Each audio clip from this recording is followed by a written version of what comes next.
Isso. É uma luzinha, ó. Por que você vai colocar? Pra não ficar escuro aqui no rosto da mamãe. Oi, gente. Boa noite, tudo bem? A gente tá se organizando aqui pra começar.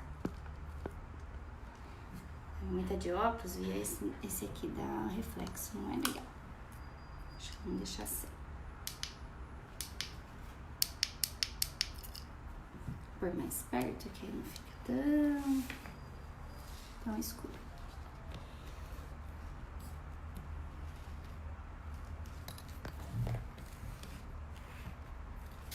Vamos ver quem tá entrando. Oi, Marinês, tudo bem? Oi, Rita, tudo em ordem? Rosiane, boa noite. Oi, Kel. É a Raquel. Tia Raquel, é. Hoje também tem participação especial aqui, ó. Fala oi pra turma. Oi. Fala por que a gente não pôde fazer, por que a mamãe não pode fazer a live hoje às 5h30. O que tinha hoje? O meu ensaio. Ensaio não. É, apresentação. A apresentação? É. Sabe do quê? Do gato de botas. Aonde você apresentou hoje, então? Na minha escola. Isso mesmo. Aí a gente teve que organizar outro horário para o compromisso, né? É. Mamãe vai colocar esse aqui agora. Ai, tia Ete também tá assistindo. Fala, oi, tia Ete. Oi, tia Ete. Olha lá, a tia Raquel escreveu, oi, Vitão. Oi. Oi, tia Raquel. Ixi, será que eu vou conseguir usar esse microfone hoje? Vamos ver se ele encaixa aqui, ó. Você tem um microfone? Esse é um microfone ali. Pera lá, deixa a mamãe ver aqui. Que é o microfone? Qual que eu tenho? Olha lá, a Marinês falou, você lindo. Quem? A Marinês, Quem que é? a dentista da mamãe, amiga do papai. Ah. Dentista da vovó. Não vou conseguir usar esse microfone hoje porque meu celular está conectado no carregador. E senão vai acabar desconectando. Vamos começar então? E a mamãe trabalha aqui, você faz lição ali? Pode ser? Peraí. O que é essa aqui, ó? Tia Ete. Essa? Maria Celeste Beirigo Oliveira está assistindo. Mãe da Lu. Fala oi pra ela. Oi. Então manda um beijo pro pessoal. Que agora nós vamos começar. E o Vitão vai fazer lição. Né, Vitão? Bora lá? Peraí.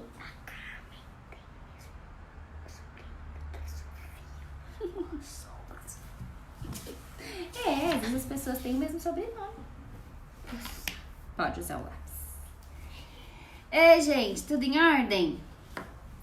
Bom, oi, Carmen escreveu, oi, quero marcar consulta com você. Ah lá, tia Ete escreveu, oi, Vitor, Carmen, depois você dá um alôzinho pras meninas, pode ser pelo nosso fixo, 3407-1669, ou 369-9660-1669, tá bom? Vamos começar, gente? Hoje o nosso assunto vai ser sobre cirurgia plástica pós cirurgia bariátrica ou após emagrecimento. Considerando aqueles emagrecimentos de grande monta, né? Que aí sim é um público específico, que tem uma evolução diferente, específica do pós-cirúrgico, indicações também diferentes de cirurgia, né? Então, falando dessas perdas ponderais maiores, tá bom? Considerando aí 30 quilos, 40 quilos, tá? Que aí já muda um pouquinho as técnicas cirúrgicas, muda a evolução pós-operatória, muda bastante coisa. E a gente tem que ter um cuidado específico. Mãe, Fala, o que então. que preenche? Preenche? Escrever. Tá. Completar. Preenche a ficha Vamos começar então? Bom, então a gente teve algumas perguntas. Hoje a gente operou hoje uma cirurgia de abdominoplastia pós-bariátrica. E uma das perguntas que me fizeram foi... Cadê? Todo pós-bariátrico, a cirurgia tem que ser feita em âncora. Então, uma pessoa está me falando sobre a abdominoplastia, né? Então, depende, não necessariamente. A gente não pode nunca generalizar a técnica. A gente tem as técnicas que a gente vai ter que adaptar para a necessidade real de cada paciente. Então, é mais comum a gente indicar uma abdominoplastia em âncora, que que é quando você tem embaixo aquela cicatriz transversa e aquela cicatriz vertical que vai desde lá do seio, passa o abdômen todo, passa pelo umbigo e vai até o final ali, encontrando com outra cicatriz. Então, é mais comum a gente indicar abdominoplastia em âncora para os pacientes pós-bariátricos, mas não é uma indicação para todos os pacientes pós-bariátricos, porque cada paciente tem um emagrecimento e tem uma necessidade. Então, nem todo paciente tem uma flacidez tão importante na região abdominal. É a região mais operada, sim, é a região que a gente nota mais acúmulo de pele, mas nem sempre. Então, tem pacientes que às vezes não precisam operar o abdômen mesmo sendo pós-bariátrico. Ou tem pacientes que operam, fazem a bariátrica, não evoluem com tanta flacidez naquela região central do abdômen, que seria essa região aqui, né? Perto, que o pessoal fala do estômago alto. Então, tem gente que aqui não tem tanta sobra de pele, tem mais sobra de pele inferior. Então, quando que eu preciso indicar uma abdominoplastia em âncora? Se eu tenho realmente essa região aqui muito flácida e se eu não consigo, ao esticar essa pele, fazer com que ela se acomode. Porque o paciente pode ter, sim, um pouco de flacidez nessa região, mas a hora que você descola e que depois você puxa essa pele para baixo, essa pele, ela se assenta. E aí ela não necessariamente precisa ter a cicatriz em âncora. A cicatriz em âncora, ela tem uma grande desvantagem que ela evolui pior, esteticamente falando. As cicatrizes que são verticais na região abdominal, elas são contra as linhas de força. Então, para uma cicatriz ter uma qualidade boa, existe essa preocupação nossa em deixar ela sem tensão, numa região que ela vá se acomodar melhor. E na região do abdômen, essa cicatriz vertical cicatriza geralmente mal. Pode ser que não. Então, a gente não podemos generalizar, né? Pode ser que o paciente fique só com risquinho. Mas a gente sabe que a maioria dos casos a evolução dessa cicatriz não é tão boa quanto a cicatriz embaixo. Então, quando a gente pode evitar, sim. Agora, tem casos que não tem como, né? Que a indicação precisa de fazer em âncora. E aí, é melhor você ter uma cicatriz em âncora do que você não ter a cicatriz e ter aquele abdômen com uma flacidez enorme e incompatível com o dia a dia, né? Então, a gente tem que pensar em melhorar a qualidade de vida do paciente, dar um contorno corporal melhor, mas se eu puder economizar cicatrizes, eu acho que também é interessante, né? Porque aquilo ali, toda cicatriz, a gente não tem como prever se ela vai ser excelente, se ela vai ser fininha ou se ela vai evoluir para um queloide, uma cicatriz hipertrófica. Então, quando a gente pode economizar cicatrizes, eu vejo com bons olhos, tá? Então, respondendo, hoje, por exemplo, a gente não fez em âncora, né? Então, a gente conseguiu acomodar essa pele só com a cicatriz embaixo e a cicatriz do umbigo, tá? Vocês podem me interromper também, vocês podem mandar as perguntas pelo nosso, enquanto a gente estiver conversando, tá bom? Vamos ver se alguém aqui mandou.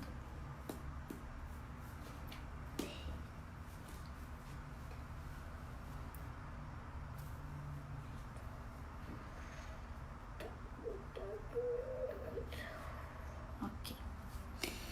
Então vamos lá. Doutora, é possível fazer quantas? Isso é um assunto legal. É possível fazer quantas reparadoras de uma vez? Exemplo, braço e seio, pernas e abdômen. A Joyce que perguntou. Joyce, o ideal é que a gente faça uma cirurgia por vez, em intervalo entre elas em torno de 6 meses. Em raros casos, salvo algumas exceções, a gente pode associar. Mas se eu for generalizar, a recomendação maior é que a gente faça separadamente, tá? Lembrar que quando eu faço cirurgias associadas, então, por exemplo, mama e abdômen, né? Quando eu faço cirurgias associadas, eu não duplico o risco, eu quadruplico o risco, né? Então, a gente quadruplicar um risco passa a ser um risco já bem questionável, se vale a pena a gente fazer conjuntamente ou não, tá? Então, a gente tem que ponderar quanto tempo cirúrgico que eu vou levar em cada caso, quanto de descolamento que vai ser necessário para aquele paciente. Isso tudo interfere no risco cirúrgico, né? Qual que é a condição de saúde que esse paciente se encontra. Então, tem pacientes que eu daria para fazer, às vezes, por exemplo, que não seja uma pexia. Tem paciente que às vezes fica muito pouca sobra de pele e a gente consegue fazer só prótese na mama, por exemplo. Então, a gente faz uma prótese e às vezes consegue associar o braço, né? Então, nessa situação, são 2 cirurgias de médio porte, mais tranquilas. Tem pacientes que às vezes a gente faz só o abdômen e já leva 4, 5 horas, né? Então, aí dificilmente a gente vai associar uma outra cirurgia. Ou às vezes o paciente vai fazer a coxa, uma coxa muito grande. que eu vou demandar também muito tempo cirúrgico, que a cicatriz já vai ser grande, já vai ter um descolamento maior, o sangramento também pode ser maior, né? Então a gente tem que ponderar isso. Uma coisa importante é que, em média, os pacientes que são operados de bariátrica costumam ter já um pouco de anemia, né? Uma hemoglobina já basal mais baixa. Então, se eu exponho esse paciente a um sangramento durante a cirurgia, ele já tem um HB baixo, ele vai perder um pouquinho de sangue, que perde mesmo, ele já vai ficar com um pouco mais baixo. Então, se eu associar uma outra cirurgia neste paciente, ele vai ficar com aquilo mais baixo. Quanto mais anêmico ele for ficando, pior a recuperação, maior o risco. Então, a gente tem que ponderar isso também, tá? Lembrar que o paciente que emagreceu, ou sozinho, ou pós-bariátrico, independente, aquele paciente já foi gordo um dia, já foi cheio em um dia. Então, quando essa gordura aumentou, esse vaso foi dilatando para levar mais oxigênio para aquela região, tá? Então, se ele foi aumentando, ele foi ficando mais calibroso. Quando a pessoa emagrece, esse vaso não volta a ficar fino, ele continua calibroso.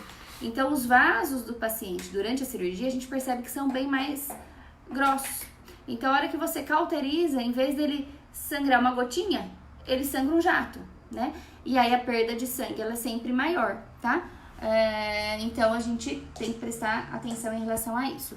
Uma outra situação, esses pacientes têm um pouco mais, podem vir a evoluir com hematomas, né?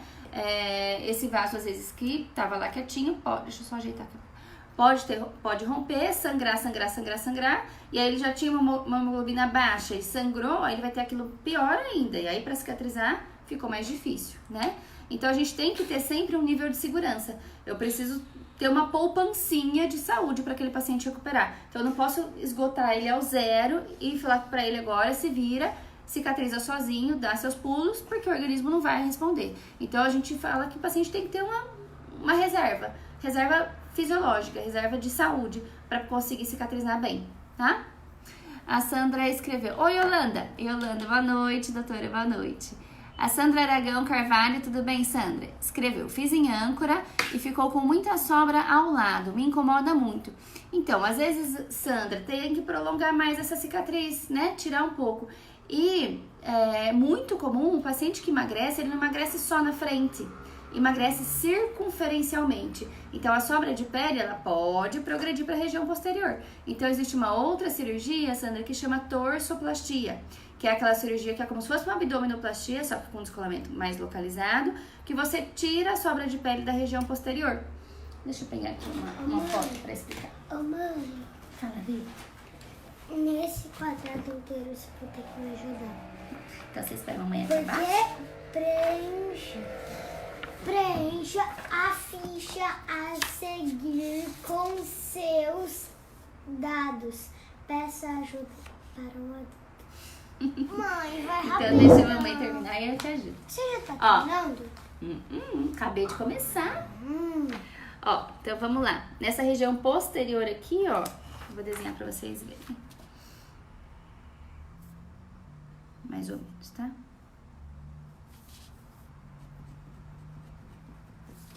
Ó, Sandra, então existe uma outra cirurgia que é da região posterior, quando o paciente tem flacidez ou queda do bumbum e sobrou pele aqui, então a gente às vezes fez o abdômen e essa sobra de pele continua para trás. Então às vezes precisa associar essa cirurgia da parte de trás, torsoplastia. Se o paciente já tem um glúteo mais caidinho, mais baixinho, aí essa cirurgia também ajuda a elevar.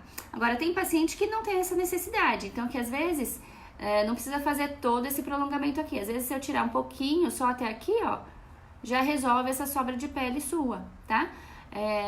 Então, às vezes, um prolongamento um pouquinho lateral pode resolver. Ou não, ou tem paciente que às vezes precisa fazer essa outra cirurgia que chama torsoplastia, tá bom? Mãe. Agora você pode me ajudar? A hora que a mamãe desligar aqui e falar, gente, acabou. Aí eu te ajudo. Ó, então vamos continuar aqui. Doutora, é possível fazer contas separadoras? Então a gente já conversou sobre isso. Qual seria o melhor momento para fazer a cirurgia plástica? Para quem fez a bariátrica, em média, 1 ano e meio, 2 anos após a cirurgia bariátrica, que é quando dá uma estabilizada no peso. Então, o ideal é que o paciente não esteja emagrecendo ainda, para a gente poder operar. Lembra que eu falei da reservinha, da poupancinha de saúde que o paciente tem que ter? Então, o ideal é que o paciente já esteja estável no peso, pelo menos aí de 4 a 6 meses, tá? Para poder realizar esse momento da cirurgia plástica. A cirurgia plástica, gente, ela tem que ser a cerejinha do bolo, né? Ela tem que ser o fim da linha, a delicadeza no resultado. Então, se eu tenho um paciente que ainda tá emagrecendo, agora, vamos pensar por um outro lado também. Considerando alguns casos, que o paciente é super obeso, né, antes de fazer a bariátrica, então tinha um IMC muito grande, pesava muito, 150, 200 quilos, ele emagreceu 50 e continua obeso, né? Em algumas situações muito específicas, a gente precisa fazer uma cirurgia higiênica. Então, às vezes você precisa tirar aquela sobra de pele, aquele avental que tá ali, sem um cunho estético, só para ele conseguir começar a fazer alguma atividade física, melhorar a qualidade de vida, e aí assim ainda conseguir perder um pouco mais de peso e depois você fazer uma cirurgia mesmo de caráter mais estético. Mas isso são os casos muito mais raros, tá?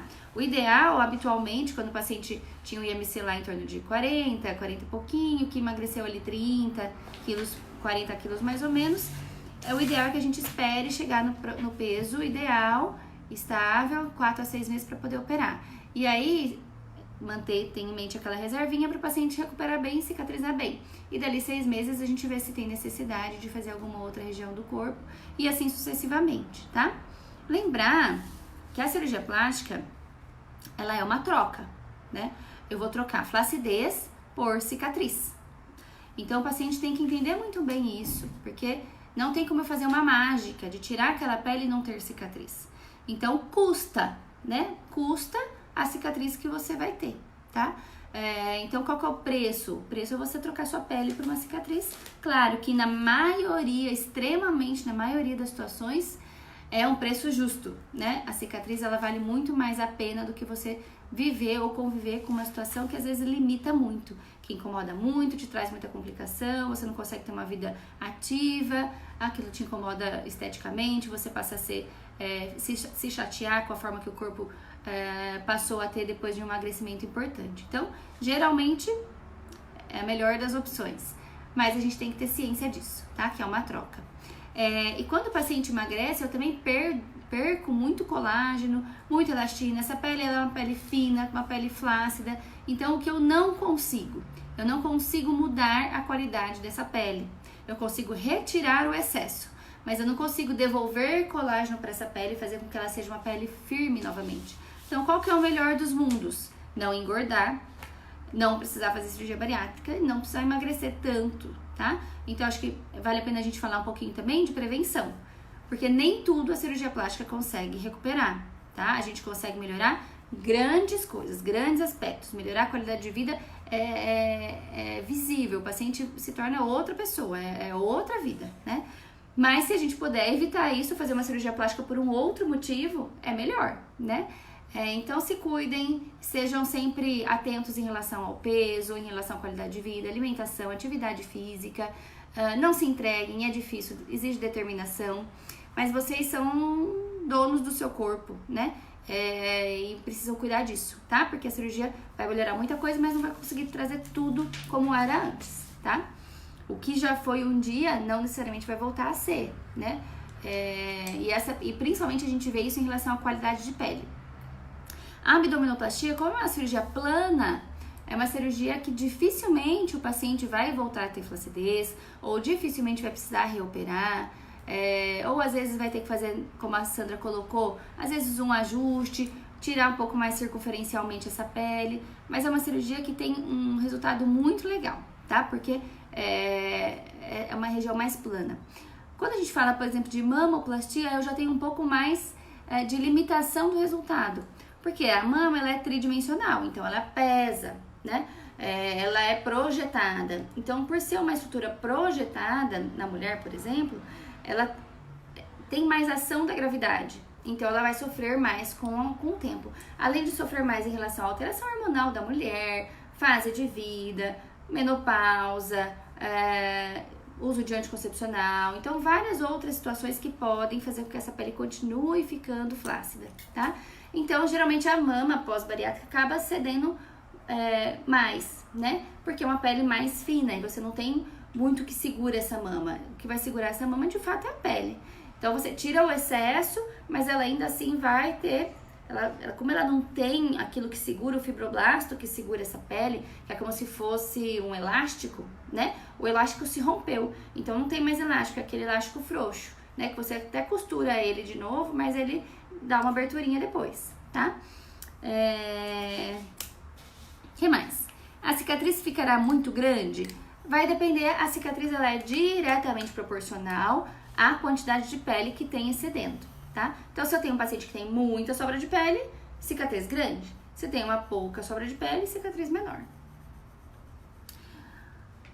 Em quanto tempo posso fazer cirurgia plástica pós a bariátrica? Então, acho que é uma pergunta bem próxima. Qual seria o melhor momento? Então, o que eu comentei vai em torno de 1 ano e meio, 2 após a bariátrica. Ou que esteja pelo menos estável no peso de 4 a 6 meses, tá?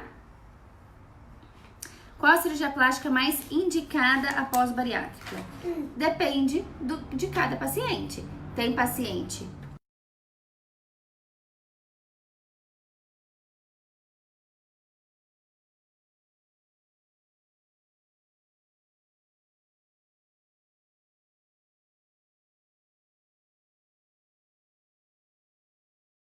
de rede fraca, conexão disponível. Quem tá me assistindo pelo Face, consegue me ouvir? Flávio Andrade, maridão, olá! Tá nos assistindo, Vi. Giana Máximo, oi Gi, tudo bem? A gente estudou junto, que legal. Fala oi então, papai aqui ó, Flávio Andrade, conhece? Oi, papai! Já ele te responde. Então, ó, qual a cirurgia plástica mais indicada após a bariátrica? Então, vai depender de cada paciente, né? De que cada um necessita. Se é mais flacidez abdominal, se é mais flacidez na mama, se é mais flacidez coxa e braço. Então, é muito individual. A maioria dos pacientes acaba evoluindo com necessidade de abdominoplastia, mas nem todos, tá? Mas se for essa pergunta, qual a cirurgia plástica não é a mais indicada, mas a mais realizada após bariátrica, acaba sendo o abdômen, tá?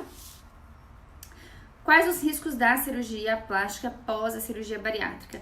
Então, gente, os riscos. Então, primeiro de todo, o sangramento, porque lembrar que aquele vaso ele é calibroso, então uma anemia pós-cirúrgica, às vezes hematoma. Ó, o papai escreveu, oi Vitão, e mandou um coraçãozinho. Sangramento, e às vezes aquele vaso que é calibroso, pode fazer uma anemia pós-cirúrgica, tá? Hematoma, pode acontecer. Hematoma é quando rompe o vaso, sangra, o abdômen fica tenso, ou a mama fica o dobro do tamanho. Nessas situações a gente precisa voltar para o centro cirúrgico, limpar esse hematoma, ver se tem alguma coisa sangrando ou ainda não, ou não mais, tá? Além de sangramento, infecção, toda cirurgia tem um risco de infecção, ele não é nulo, ele é em torno de 3%. Além disso, trombose. Trombose ele é um dos riscos que a gente mais tem preocupação, né? Porque pode evoluir para embolia. Então, casos mais severos, internação de UTI e às vezes embolização, podendo levar a óbito, né? Isso em toda a cirurgia é a maior preocupação do cirurgião, né? Então, a gente usa meia elástica, aparelhinho que vai movimentando essa perna movimentando essa musculatura durante a anestesia para diminuir ainda mais. Deambulação precoce, então o paciente sai do leito geralmente no mesmo dia, já anda no quarto. E hiperidratação, então é tomar muito líquido para o paciente não ficar com esse sangue mais viscoso, que aí pode passar na parede e aquilo dá um trombinho. Então quanto mais líquido tomar, melhor, menor o risco. Não fazer uso de anticoncepcional, que também pode aumentar o risco. Não fumar, anticoncepcional e tabagismo aumenta o risco de trombose também, tá? Além disso, essa fase mais crítica, né, no pós-cirúrgico, que é muito comum, né, pós-bariátrico, são os casos de seroma, que os pacientes juntam mais líquido. A gente fala que o pós-bariátrico, por exemplo, é um paciente mais inflamado, então ele produz mais líquido, ele incha mais, ele drena mais, e aí a gente tem que acabar fazendo às vezes algumas punções, tá? Então é comum a gente fazer punções seriadas no consultório, ou a cada 3 dias, mais ou menos, geralmente na região abdominal, é mais comum ter seroma, mas pode ter seroma na mama, pode ter seroma no braço, pode ter seroma na coxa, tá? E deiscência de sutura, né? Abertura de pontos, que é comum também, pode acontecer, porque a pele é uma pele mais fininha. Se o paciente está um pouquinho acima do peso também, de repente opera, tem mais gordurinha, essa gordura acaba ficando mais molinha, ela acaba dando uma... A gente fala de lipólise, né? Ela acaba quebrando e aí ela precisa encontrar um caminho. Então, às vezes ela vai pelo dreno, ou às vezes ela acaba acumulando, ou às vezes ela acha um caminhozinho para drenar e acaba abrindo um pouquinho a cicatriz, tá? E aí acaba drenando pela cicatriz. E aí pode dar um pouquinho de alteração na cicatriz, não ficar tão fininha, pode aparecer um fundinho, porque pode ter atrofia dessa gordura, perder um pouco dessa gordurinha, tá? Então, acho que os principais riscos seriam esses. Então, sangramento, infecção, trombose, embolia e os seromas, que são as bem esperado, e as deiscências de sutura, tá? A flacidez da pele abdominal pode voltar? Raramente, né? Muito difícil da região abdominal voltar a ter flacidez. É mais comum, como eu disse antes, de regiões que são mais tridimensionais. Então, por exemplo, região da mama, mais comum. E coxa e abdômen, muito difícil, cuidado aqui, Vi, muito difícil voltar à flacidez, mas são regiões que a cicatriz fica um pouco mais grossa, pode alargar, pode fazer queloide, pode fazer cicatriz hipertrófica, porque as cicatrizes estão em regiões que não são de acordo com a linha de força, são igual na região abdominal, então o braço também, né? Ele está paralelo à musculatura, não está perpendicular, então essas cicatrizes acabam ficando de qualidade um pouco pior. Então, braço, âncora, coxa, as cicatrizes costumam ficar mais grossinhas, tá? Por que é necessário usar o sutiã pós-cirúrgico na recuperação da mamoplastia? Bom, geralmente a gente pede sutiã para coxa, aquelas bermudinhas, pro abdômen aquele macacão. Quando faz braço, nos primeiros dias a gente deixa sem, depois a gente começa a usar também como se fosse uma malha cirúrgica nessa região, pra gente diminuir o espaço morto, pra gente fazer com que essa pele vá colando novamente no local que ela foi descolada, diminuir a chance de juntar líquido nessa região que tá descolada, diminuir o risco de seroma, né? Então, a cinta, ela vai ajudando essa pele aí fixando, vamos pensar assim, tá? Com quanto tempo poderei retomar ao trabalho? No geral, vamos pensar em torno aí de 15, 20 dias, dependendo da cirurgia realizada e dependendo do trabalho, né? Se for um trabalho muito braçal, cuidado, Vi. Se for um trabalho muito braçal, o ideal é que a gente espere um pouco mais. Por exemplo, mama, a gente não vai poder fazer muita força com o braço no começo, né? Abdômen, a pessoa já tem que estar mais reta depois de 10 dias para poder se sentir melhor, tá mais livre. Então, 15 a 20 dias habitualmente, tá?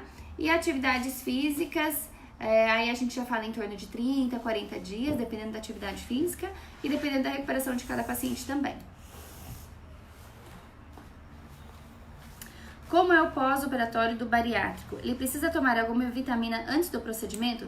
Geralmente, quem fez a bariátrica já está com polivitamínico, né? Já está repondo B12, ácido fólico, ferro, geralmente já tem alguma deficiência, né? Então, isso a gente precisa também fazer um screening desses pacientes para saber como é que tá essa qualidade dessas vitaminas que também são importantes no pós-cirúrgico, pra gente saber se precisa repor, inclusive, ou não, tá? Então, no pós-imediato, a gente suspende essas vitaminas, que algumas vitaminas podem aumentar um pouquinho o sangramento. Então, geralmente, a gente acaba suspendendo. Mas logo depois que passou essa fase mais crítica, retoma o uso das medicações habituais, tá? A pessoa pós-bariátrica tem que ter algum cuidado a mais antes de fazer a cirurgia? Sabe o que é muito importante? A gente tem, quanto mais condicionamento físico, isso para bariátrico ou não, quanto mais condicionamento físico o paciente tiver na região abdominal, quanto mais musculatura eu tiver, melhor vai ser seu pós-cirúrgico. Você vai ter menos dor, vai estar mais condicionado, você vai ter uma postura melhor, então você tá se ajudando, né? Então, para todo mundo, gente, façam atividade física, né? Inclusive no pré-cirúrgico, porque aí você vai estar se sentindo melhor, vai recuperar melhor, tá bom? Mãe. Ô, mãe. Olha. Vamos ver se a gente tá... Tem Olha, mais alguma mãe. pergunta. Olha. Vamos ver o que o Vitão escreveu. Fala, Vi. Papai, Isa, mamãe, Vitão. Aqui? Não, isso é só Victor. É Victor. Victor. Flávio.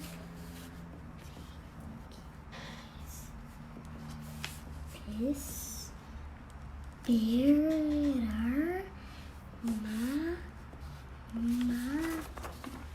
aí, ela escreveu você. Oi, Nath, tudo bem?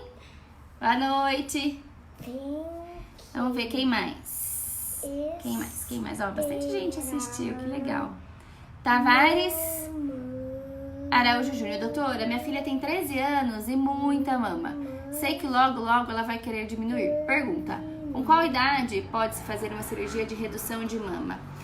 Tavares, o ideal é que a gente espere que esse crescimento estabilize, né? Porque se a gente operar a mama, ela ainda está crescendo, ela vai precisar reoperar depois, né? Porque ela vai operar, vai continuar crescendo, então não vai ter sido uma cirurgia tão eficaz. Então o ideal é que a gente tenha certeza que essa mama parou de crescer, tá? Que vá observando, né, a evolução dela, número do sutiã, observar também se ela não vai ganhar peso, né? Porque a mama, ela tá muito relacionada com o ganho do peso, o aumento da mama. Ela não é só glândula, é glândula e gordura, né? Então, às vezes vai aumentar o número do sutiã, mas não é nem por causa do aumento da mama, é pelo ganho de peso. Então, ficar atento a isso. Depois que ela estabilizar, aí a gente pode programar assim. Eu já operei paciente de 14 anos de fazer redução de mama, que tinha uma mama bem grande, uma flacidez importante também, e já tinha estabilizado o crescimento, tá? Então, não existe uma idade específica, mas isso quem vai me dizer melhor, você e ela, tá? Pra gente ter certeza que essa mama parou de crescer, tá? Pra lá na frente a gente não precisar reoperar, tá bom? Deia Moreira Bernardo, boa noite, Deia, tudo bem? Ari Sorg, boa noite. Milene, boa noite.